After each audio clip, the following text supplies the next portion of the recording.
Antes de que el Señor creara este universo no había ley en el cielo. Y por eso habla Pablo de la perfecta ley de la libertad, sin ley. Sin ley porque no es necesaria. Si no hay pecado, ¿para qué va a haber leyes, no? Y efectivamente, ¿cuándo tuvo que el Señor pensar en dar la ley? Cuando Satanás se rebela contra él y arrastra una tercera parte de los ángeles. Como no hay ley, no le puede juzgar. Entonces Dios crea este huevo, este cosmos, no solo para sustituir esa tercera parte de los ángeles traidores, caídos, seguidores de Satanás, sustituirlos por hijos legítimos, sino para ponerle la trampa a Satanás para que se meta en el huevo, y entonces sí que haya ley que lo juzgue. Y claro que se metió, y siendo el autor intelectual, instigador del pecado, a Eva pues se hizo lógicamente culpable, ¿no? Y después todos los ángeles han ido bajando, subiendo, y han ido tentando y han ido cayendo en las trampas de la ley que les va a juzgar.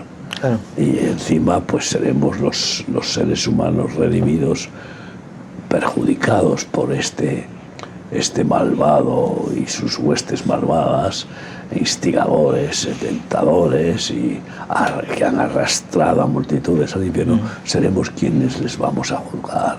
Eso es lo que dice Jesús. Dice un texto que el Espíritu Santo va a traer convicción de pecado, de justicia y de juicio. Son tres aspectos diferentes, ¿no? O desde el pecado hay o justicia o juicio. La justicia de Dios es el que pecaba, el que hurtaba, no hurte más, es decir, sino que es liberado del pecado. La justicia de Dios se manifiesta en su vida porque es liberado del pecado y ahora vive en la santidad de Dios, ¿no? Y eso es un trabajo del Espíritu Santo. Y lo otro es el que no entra en la justicia de Dios, entra en el juicio. Y es lo que comentaba antes, ¿no? Yo no he venido a juzgar. Las palabras que yo he hablado, esas juzgarán al mundo, y el juicio está ya establecido. El juicio está establecido. Y hay justicia o juicio. Es lo que, como dicen ahí en el Halloween, o dulce o trato, ¿no? Una maldición. Hay maldición y bendición. Y nosotros decidimos si queremos caminar en la bendición de Dios, en la justicia de Dios, en ese mundo maravilloso en el que las personas se aman, se respetan, se ayudan, se corrigen, se limpian, como Jesús dijo a sus discípulos de limpiar los pies, ¿no? O en ese lugar donde es el sistema religioso que juzga, que condena y que lleva a la condenación y a la muerte a las personas, ¿no? Qué tremendo que hay dos reinos y podemos tener la libertad en el tiempo de gracia de elegir ir al reino de Dios o ir al reino de las tinieblas. Sí, el llamado está ahí, aunque no a todos, porque incluso a algunos no les llama a Dios, pero por eso en las campañas evangelísticas, que es lo que hemos empezado hablando, pues sucede lo que Jesús dice, que cuando se predica la palabra, lo primero que produce el oír la palabra de Dios es convicción de pecado y de juicio. Entonces, ¿qué significa? Que de repente las personas que tenían la conciencia dormida o muerta incluso, se dan cuenta que están en condenación, ¿no? Y se creían que eran muy buenos, dicen, anda, pero resulta que yo no soy tan bueno. Me merezco la muerte. Yo merezco el infierno, estoy condenado. Yo no soy mejor que esos drogadictos o que esos ladrones o que estos, y por eso ya no vas a juzgar a nadie.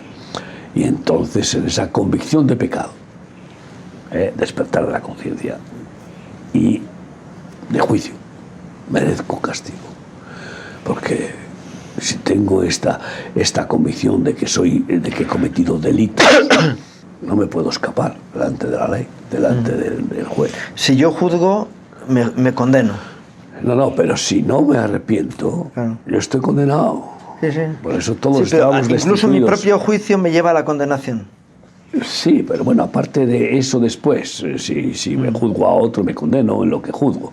Pero con respecto a esa reacción que produce el oír de la palabra de Dios, entonces lo que procede al tener esa convicción de pecado y de juicio, decir, que me voy al infierno, viene entonces en esa revelación el don del arrepentimiento. Y entonces no puedo aceptar esto de que hay en mi alma, me repugna, lo odio, es perverso, me va a llevar a la muerte eterna, al infierno. Y entonces después viene la confesión, arrepentimiento verdadero, confesión del pecado y petición de perdón. ¿Y qué sucede después? Que entonces entra la justificación. No, el pago hay que hacerlo. El pago de la ley, que exige la ley, hay que hacerlo. Y entonces, ¿cómo somos justificados? Justificados pues por la fe, tenemos paz para con Dios por medio de nuestro Señor Jesucristo, Romanos 5.1, que significa que entonces, al pedir perdón, con un arrepentimiento verdadero y una confesión sincera, viene el pago. Jesucristo, abogado defensor, yo pagué por esto, que ya lo tenía, la intemporalidad de Dios, y viene la sangre de Jesucristo, nos limpia de todo pecado, y ese es el pago. La muerte paga al pecado, y la muerte de Cristo es más que suficiente, ¿no? Para no vivir el resto del tiempo. Y entonces esa justificación solamente la puede producir Jesús. Si no, nadie puede pagar la factura de sus culpas.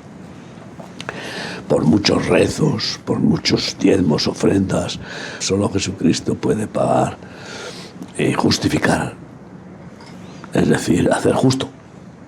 Tú haces justo al injusto, al perverso, al delincuente, lo hace justo, como si estuviera limpio de todo pecado, nuevo, a estrenar. ¿Por qué? Porque la factura queda saldada. Porque es más que suficiente el sacrificio de Jesús para saldar la factura y cumplir la ley, para satisfacer la exigencia de la ley. Esto es tremendo, ¿no? Y no había otra esperanza para el ser humano, porque ningún ser humano podía ser la víctima propiciatoria para justificar los pecados de nadie. Porque ningún pecador puede justificar, aunque dé su vida por los pecados de otro, pero aquel que no pecó nunca. Es maravilloso, o sea, esto es maravilloso, el amor de Cristo, el sacrificio de Jesús, la gloriosa generosidad, el amor tan perfecto.